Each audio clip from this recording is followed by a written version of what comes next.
было что-то ужасное.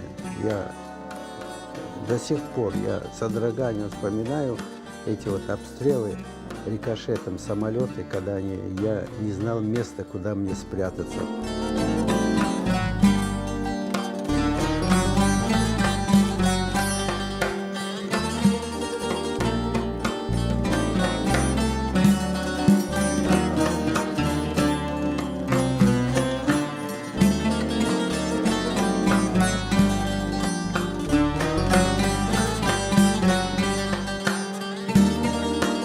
А я знал, тогда было такое положение, те, кто отслужил армию, они вне конкурса поступают в институт.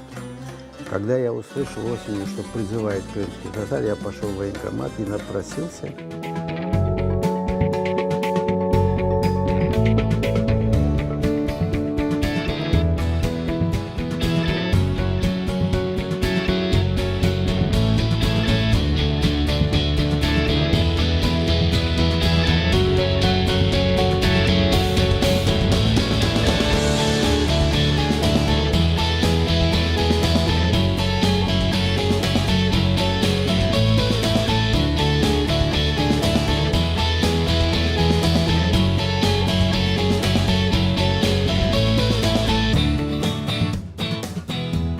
Не мог ни терапевтом, ни педиатром работать, потому что я только мог хирургом работать, мне было интересно.